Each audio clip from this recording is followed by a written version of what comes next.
tubaye ikaze mwakoze subscribe kuri Bosco Insight TV channel yanyu, channel ibagezaho ubusesenguzi bwimbitse ndetse n'inama, ibiganiro ndetse n'ubuhamya nkuko intego yacu iri.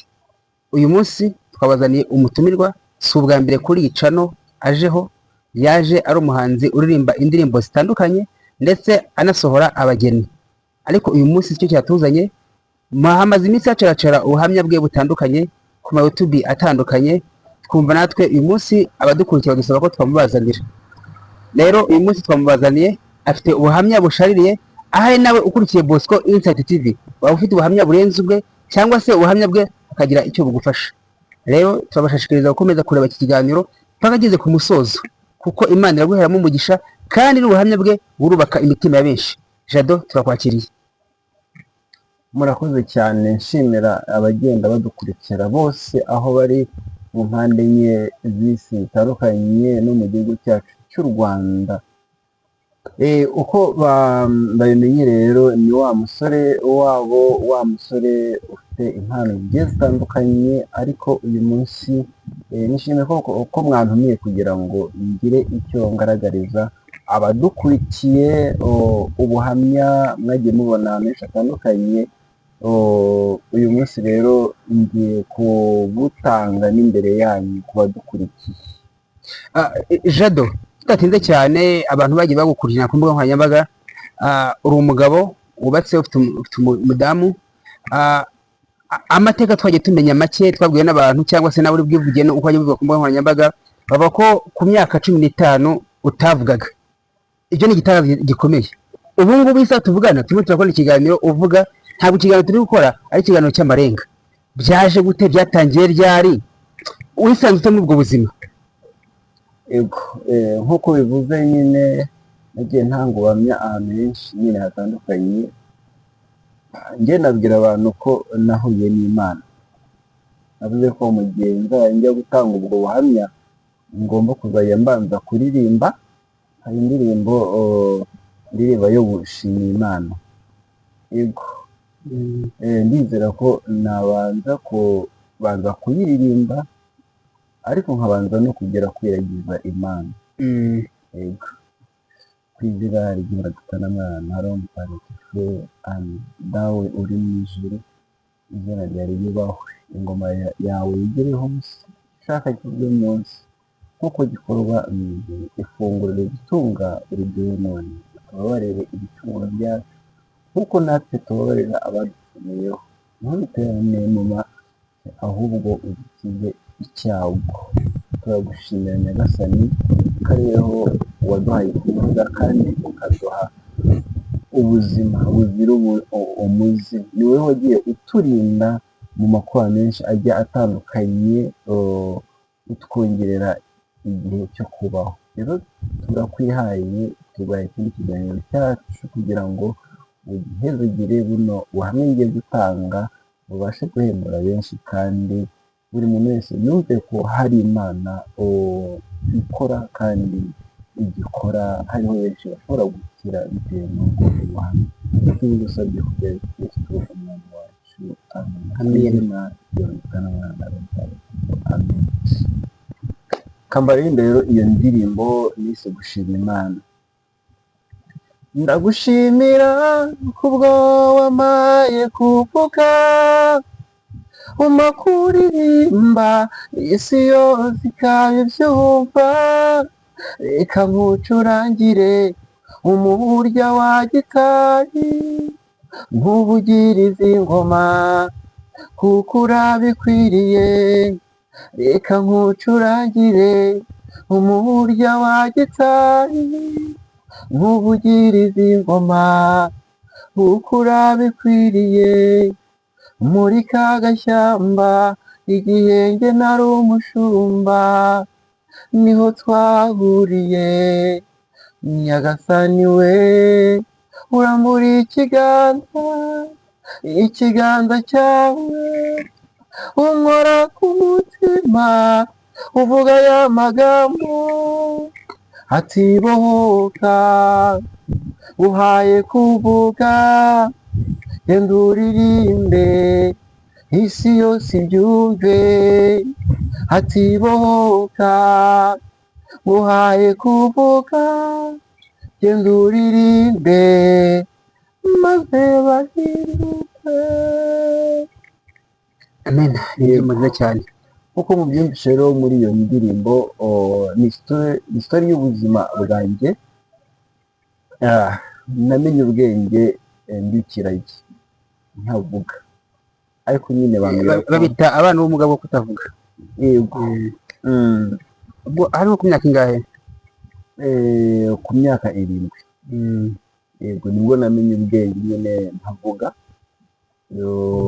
ntangiye ishuri ntavuga, ariko bambwira ko byatewe n'indwara ya mugiga. Narwaye mugiga, ndwara n'izindi ndwara nyinshi zigiye zitandukanye. Nyine narwaye sinigeze nkambakamba, narahagurutse ndagenda. Ntabwo wize gukambakamba nk'abandi bana? nagejeje imyaka 3 ntaragenda. Wibera hasi, wicaye hasi? Wibera hasi kubera uburwayi. Bagiye kubona babona ndahagurutse ndagenda. Nabyo ni igitangazo cy'Imana. Igitangazo cy'Imana. Noneho ari n'igihe namaze iminsi 6 meze nk'uwapfuye n'ubwo burwayi. 6 meze nk'uwapfuye. Kuri uwo munsi uko hateraga agatima gusa, ndi umwana utabasha konka, mbese meze nka wa muntu uri muri koma usigaje akuka kanyuma.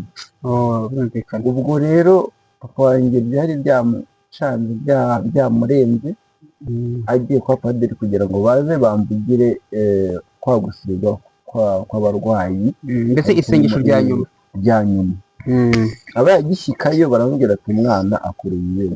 Navuga ko kugaruka mu buzima bwanjye ari ukubera Imana.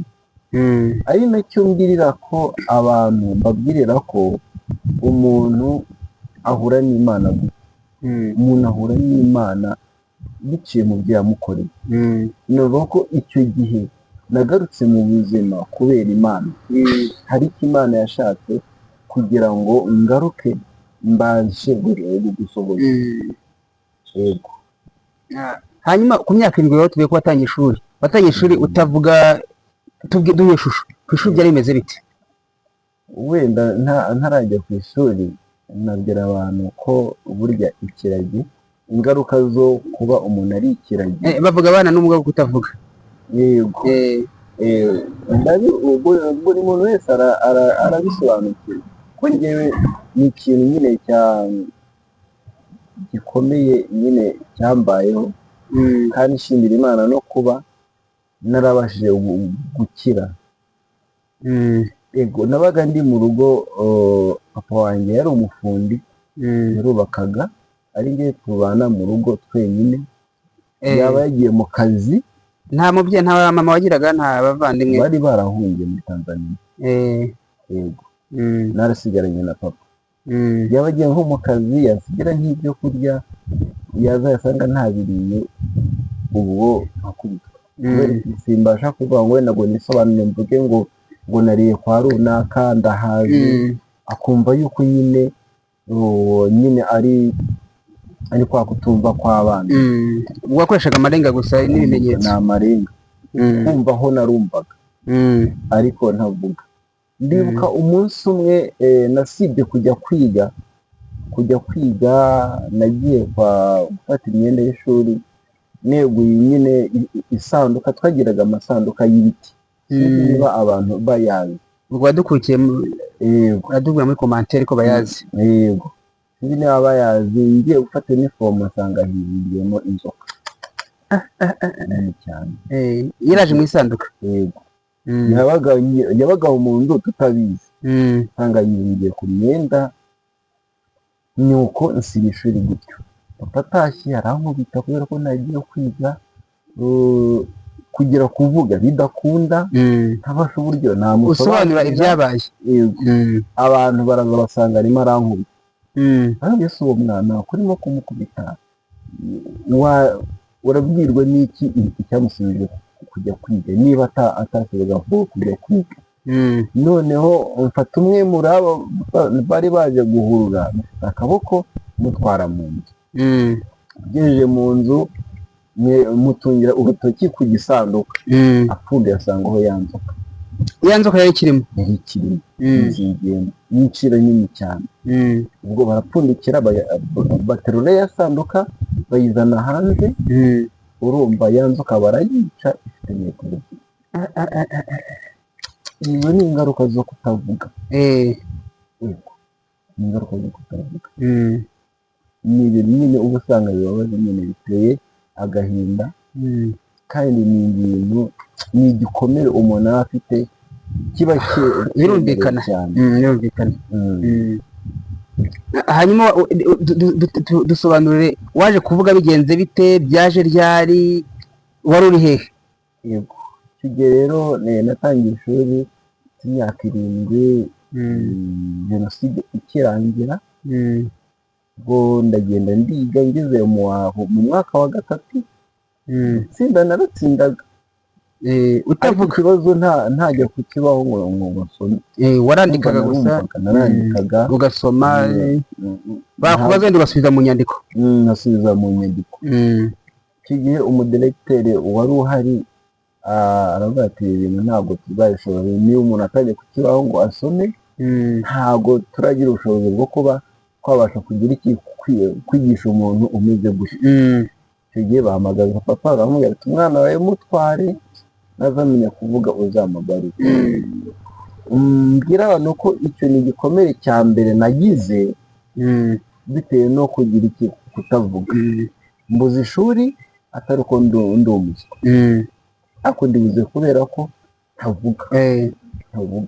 Ngenda taha, maze gutaha mba umushumba w'amatungo n'indi mirimo yo mu rugo yose.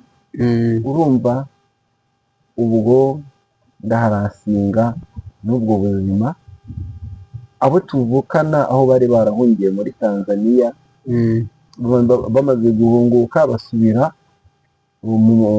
aho bari bageze, bakomerezaho bariga bajya no mu kaminuza n'iki. Njyewe ngoma ndi umushumba wibereye mu nka, ndagiye nkora imirimo yo mu rugo. N'ubwo buzima nanyuzemo, ariko kugira ngo menye kuvuga agahinda karanyicaga. Nareba ubuzima nyine twihuta ku kiganiro nyirizina. Waje kuvuga ryari, wari uri hehe, byaje bite mbese, kugira ngo abatwumva bumve uko Imana ikora ibitangaza? Yego, nari ndagiye amatungo ndi impande y'igihuru, ntekereza nyine uko nabuze kuvuga ko uko nabuze kutavuga, numva nyine agahinda kanyishe. Hakunda umwana atekereza, nsaba Imana. Mbwira abantu ko icyo umwana asabiye Imana irakimuha. Ndayisaba ndabaza, Imana wampaye kuvuga. Nari nicaye impande y'igihuru nk'uko iriya ndirimbo ivuga. Mbitekereza ku mutima ndavuga ati Imana wampaye kuvuga, wenda byibuze nkazapfa nkuririmba. Ntabwo nasabye Imana ngene kuvuga nzaba umupasiteri, ngene kuvuga nzaba umudogiteri, ngene kuvuga nzaba umwarimu, ngene kuvuga nzaba perezida, ngene kuvuga nzaba ikintu. Ngene nasabye ngene kuvuga gusa, byibuze byonyine kuvuga birahagije kuri wowe. Ndirimbira Imana. Icyo gihe nabisabye Imana, haciye amezi 2 kuvuga bitangira kugenda biza, ariko kugira ngo ijambo. Icyo gihe urafite nk'imyaka ingahe? Icyo gihe nari maze kugira imyaka 11. Kuvuga nyine bikaza kugira ngo nzavuge ijambo nkamara nk'iminota 60 gaganyije. Urwara nabyo gaganyije. Ubwo abantu baramenyera, naba wenda ngiye gutumikira nk'umuntu, wongeye gutumikaho yambaza nk'abukeye bikifunga, sibashe kugera ku musozi kuvuga bikivana. Yamvugisha neza aseka, nkagira iki nkamutumikira bikava kure, ariko niba rigasohoka nkavuga. murumva ko n'ubu ngubu nyine harimo akantu karacyarimo gake ariko uko biri kose Imana ihimbarizwa. Ubwo rero imyaka 15 nibwo nabashije kugira iki kuvuga neza, nabwo gutangira n'impano yo guhimba byaziye rimwe impano yo guhimba indirimbo n'iki gihe rero nabashije kujya kumenya kuvuga neza ku myaka 15, ari nacyo nshima Imana. Umuntu dukurikiye aho uri hose, niba ufite umwana ufite icyo kibazo nk'icyanjye, azakira mu izina rya Yesu. Amen. Twibutsa ko ahantu heza wakorera ubukwe ukagenda neza ukanyurwa ni muri Light Center i Kabuga hafi na Maison d'Ogene, ni iminota 2 kuhagera. Afite ubusitani bwiza cyane, afite salle nziza cyane rwose y'agataraboneka, ndetse ni hafi ya jardin nziza cyane hano hafi muri RPF, hafi y'Intare Arena. Rwose ni ahantu heza wakora ubukwe, ibirori byawe bikagenda neza. Jadoro, tubona ku musozo, ababyeyi bawe babyakiriye bate babonye utangiye kuvuga, nubwo bitari byakaje neza, ariko umubyeyi wawe yiyakiriye ate, wabonye mu rugo babyakiriye bate? Ababyeyi banjye barabyishimiye, ariko ntibamenye icyatumye menya kuvuga. Ni ubuntu bw'Imana, nahuye n'Imana mbere abantu ko nahuye n'Imana, kandi n'ubu ngubu ndacyahura nayo. Imana iracyakora. Ikiganiro kizakomeza, ni byinshi nzabagezaho kuri izi channel ebyiri, Jado Inganzo TV ndetse na Bosco Insight TV. Yego, ni byinshi nzabagezaho. Ese nyuma yo kuvuga ubuzima bwagenze